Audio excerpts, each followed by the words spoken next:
Hello and welcome to Doodle Club.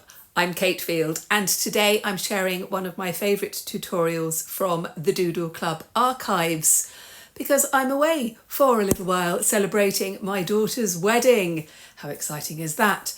This video first went up over a year ago when there were far fewer of us here, but it was a popular project and I thought it deserved another outing because many of you may not have watched it.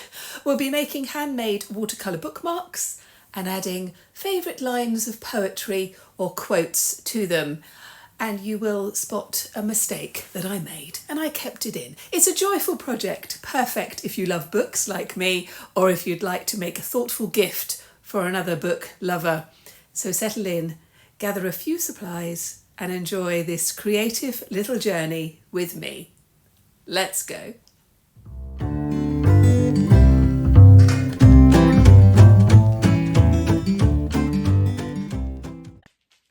Do you love books? Those of you who have watched my videos before have probably worked out that I absolutely love books, and my little library in the back here is one of my absolute joys. I've got all sorts of books. My husband and I have been kind of reading books and collecting books since we were both very small, so it's quite an extensive library. We have got other shelves in the rest of the house as well, but I particularly like this one. I'll kind of take it back a little bit so you can see we've got a very quirky house. It's a bit wonky, and so the library's a bit wonky as well. But in this week's Doodle Club, we're going to make little bookmarks. I think it's one of those lovely little things that if you haven't got a lot of time and you just want to create something, or if you want to make a gift for someone, another book lover perhaps, then a bookmark will be so gorgeous. And then I started thinking about what are the things that I absolutely love. So many things that I absolutely love, but I love poetry. So my thought was we can make bookmarks and then we can add lines of poetry on our bookmarks that we can have to inspire us or to give to somebody else, because that might be quite nice. We're going to be using some watercolours, felt tip pens, pencils, that kind of stuff, but you can use whatever you want. Welcome. Thank you for all of you who make wonderful comments.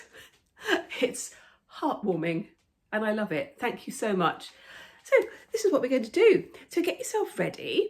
You are going to need to do a bit of research because we're going to do a little bit of research, but you can do that while you're waiting for something to dry. Yay, it's all good. So enough of that. Before we start, some of you were asking about Amber. She is there, asleep. So I'm starting with a sheet of watercolour paper. You could use wallpaper lining paper, cartridge paper. It needs to be quite substantial. I've got my Paul Rubens watercolour paints, which I really like, the pans. I've got a pot of water and a soft brush. Now, I like to create my backgrounds first, and then I'm going to cut up the page into the bookmarks, and then I'm going to decorate them. But you do them however you want. I do have kind of cut pieces as well, like when I'm doing workshops and things like that, if people just want to do a little, just one single bookmark. So if you prefer to do that, then do that. As I always say, there are no rules. I just show you how I do it, and then you do what you want. I've got water spray as well. I was going to squirt some water over here. This is why the paper does need to be, it does have to have some substance to it. And I'm using neutral colours on this one. So sort of neutral, sort of beiges and grey. And then the next one we do will be bright and vibrant, because I think that you can just have both. You definitely can. I'm just putting this on. Now, when you do these backgrounds, the trick is to do them quickly. Do them really quickly, don't think about it too much. Use the colours that you want, and the whole background piece should take a couple of minutes, that sort of time. Let's just put a bit on there, a bit more water. It is buckling a bit because I didn't tape it down, because I want to do the edges, you see, because we're going to be cutting this one up. But it's fine, because when it dries it will be flattened, but also we're going to be painting on the back as well, so that's fine. There we go. I'm just going to leave that one to dry and go on to the vibrant one. Same principle, I'm going to spray the water, and this time I'm going to use some sort of bright cobalt blue, sort of more of a turquoise blue. You could use a sponge. I'm using a brush because I think I'm going to make some marks. I quite like making a few little marks on the paper as well.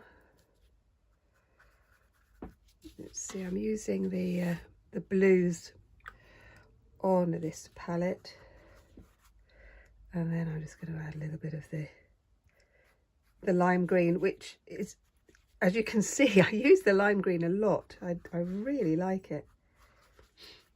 There's links to all of these products. If you want to buy them through my links, then they're there, but you use whatever you want.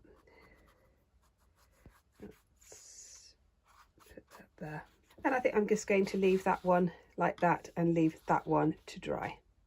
I'm going to do another one. This time I'm going to use sponge. It's just a natural sponge. You could use a synthetic sponge as well. Then I'm going to put some water down on here. This one I'm going to do sort of more sort of bright colours, oranges and yellows. Just kind of creating these little bursts across the page.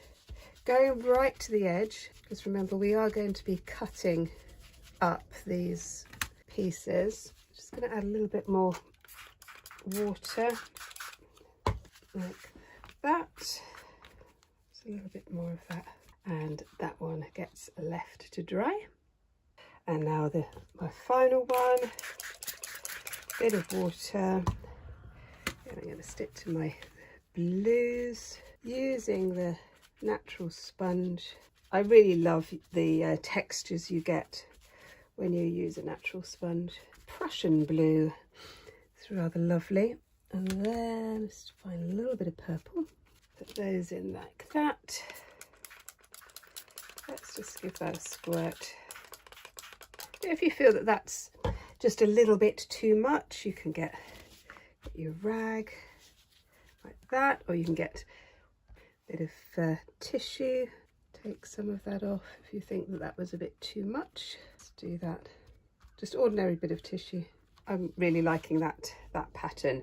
So I'm going to leave all of those to dry, and then I'm going to flip them over and paint on the back as well. So while you're waiting for those to dry, now is the time to choose your poem. Now I've got my fabulous Emily Dickinson. I've got the nation's favourite love poems that my husband bought me a very long time ago, which is jolly nice.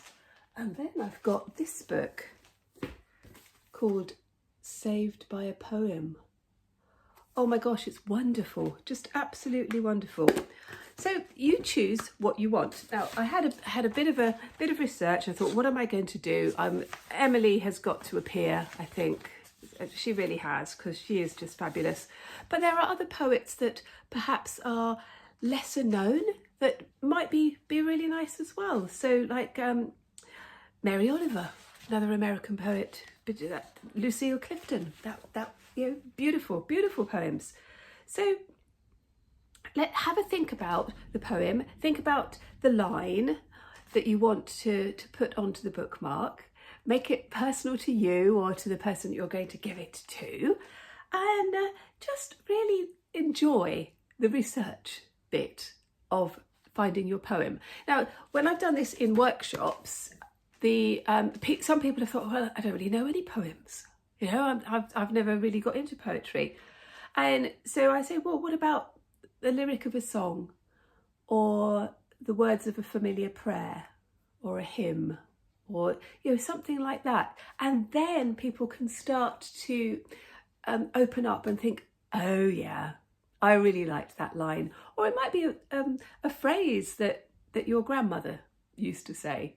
Those sorts of things. And when we start to incorporate words and text into our art, that's when it becomes really, really personal. So while you're waiting for those things to dry, you can be doing a bit of research. Well, I had a lovely few minutes getting lost in my poetry books, but these are all dry now. So what I'm going to do is to just flip them over, and I'm going to use the same colour palette on the back as on the front, and I'm going to do it exactly the same as I did before, with a bit of water down. I might use a fat brush, I might use my sponge again. Actually, yeah, I think I'm going to use the fatter brush. So these ones again are the sort of the neutral. I'm going to do these very quickly, not thinking about it too much. I love the way the water, the paint sort of bleeds into the water. And again, this is where you have to work quickly. You don't get bogged down with any details, but work through to the edges as well. A bit more water, and I'll do the same for the other colour as well. And then I'll can have a bit of lunch actually, and leave these to completely dry. So I can hear that one of the cats is making a lot of noise because it must be nearly lunchtime. And then those two are done, and I will do the same for the other two as well. So I have all 4 pieces here. They're all dry with those, and on the other side as well. And now I'm going to cut them into the strips that I want for my bookmarks. Now I like my bookmark to be about 5 centimetres wide. You could have it 4 centimetres, well, you have it whatever width you like. So 5 centimetres is 2 inches. It's quite nice. And then I've just got a bit of old cardboard to, just so that I can work out where I want my mark. I'm just going to put a little mark there and a little mark there.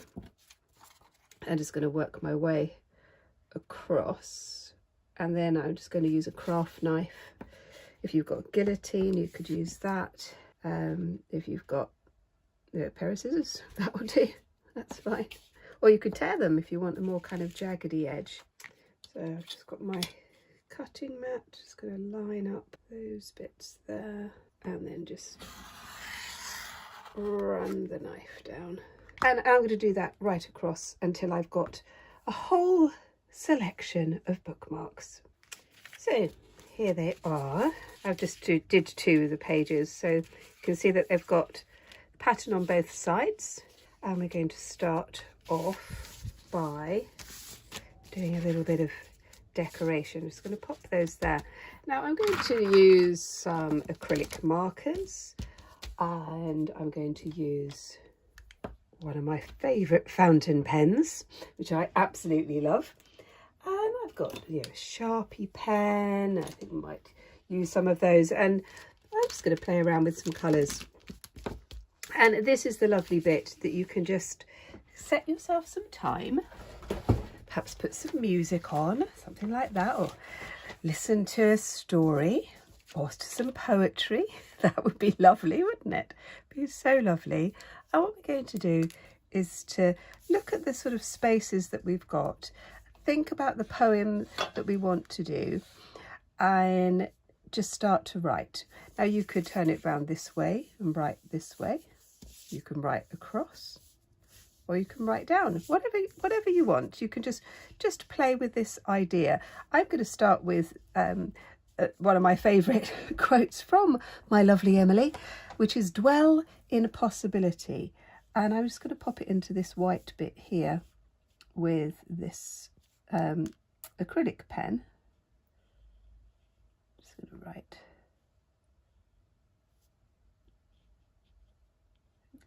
this, dwell in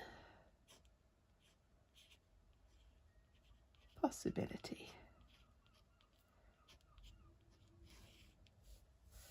And then we can just start to play with some patterns,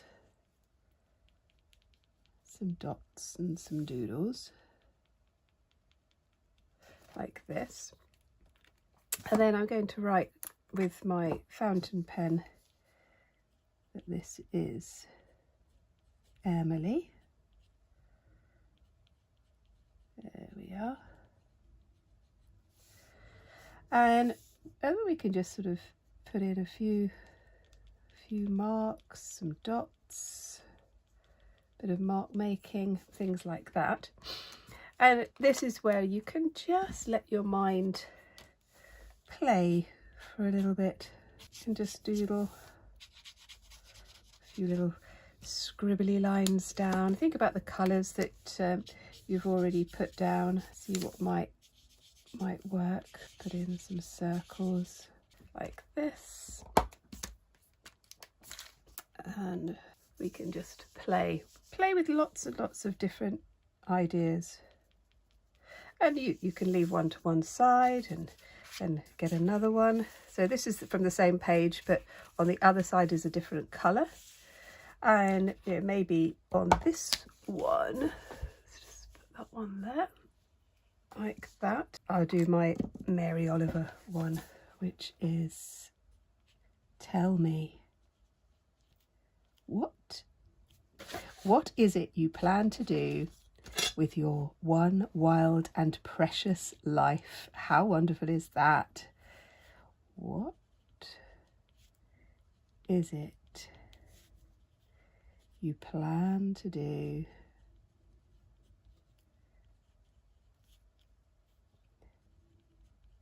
So I'm handwriting these. You could print them out. That would be lovely as well, isn't it? You could. There's so many things you can do with. There we go. With your one wild and precious life. I love that. Love it.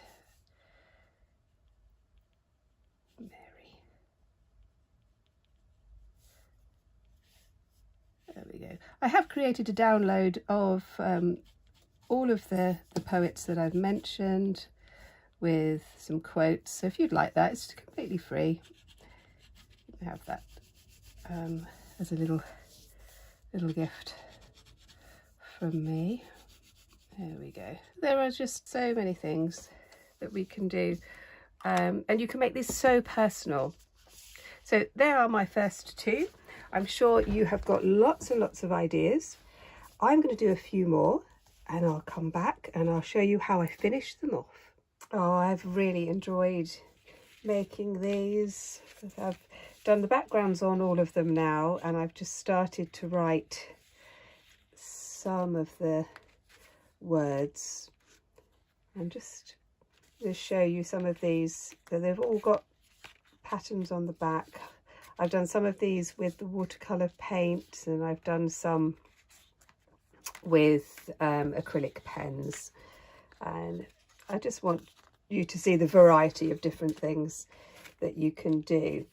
So let's just choose one for the moment, because I want these to be used as bookmarks, and so they're going to be touched, and that means that you need to protect them a little bit. And I'm going to do this one.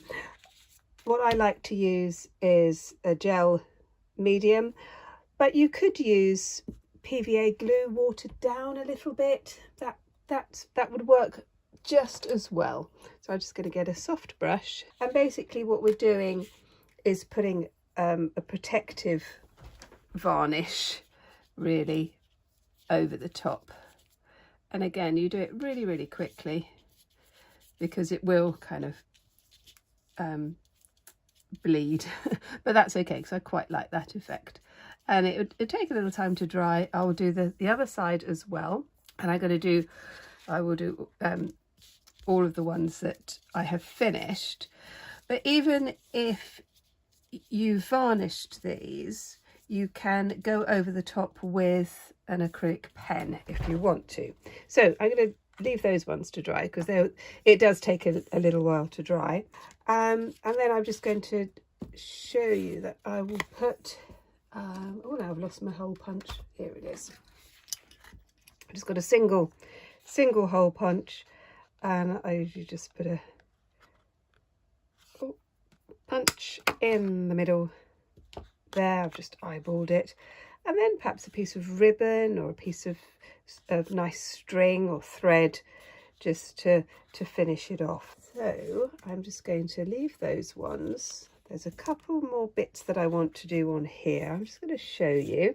I'm just going to do some marks over here with the watercolour. So I just want to show you. Very thin brush. Just kind of playing.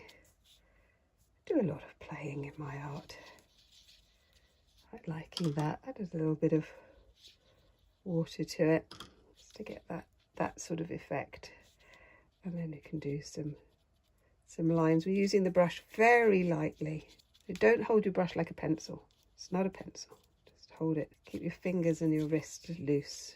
And I think what I'll do is I'll leave that one to dry completely, and then I'll write on it with white ink. And I think that would be fun as well. So let's just have a look at some of the ones that we've got here. And there's going to be some that I like more than others. There's always that, isn't there? These ones, yeah, I will leave those to dry completely, and then I'll put some ribbons on them. So I hope you've got lots of ideas. Let me know in the comments. Let me know what you think. Well, that was quite funny. As I was editing, I realised that I spelt possibility wrong, probably because I was having a chat with you and not paying attention. But this happens. Mistakes happen, and you just have to work them out. So I've gone over the top with my pen with this bit of blue. Like that. I'm going to go over that bit as well. So this is the good thing about using an acrylic pen, is that it will cover very well. So I'm just going to do that there. I think I'm just going to sort of bring this out this way like that. So you know, don't despair if if something goes wrong. You just have to find a way around it, and that's what I'm doing here, like that. So I've got that bit there. I'm going to use my white pen and put some dots along the edges like that. There we go. So yeah, I'm quite glad I spotted it. It's one of the things, isn't it, when we write something, and of course in our brains it's absolutely correct. But it wasn't. Right, what are we going to do? Let's do it with this one, I think. So, dwell in possibility, that's the word. And if we do it like this, possibility. There. I might do a few little bits on this as I go. And as I build up the space, only you and I will know that there was ever a mistake. Well, I do hope you enjoyed that little one, and if you want to see some more, look at this one, and I'll see you next time. Bye bye.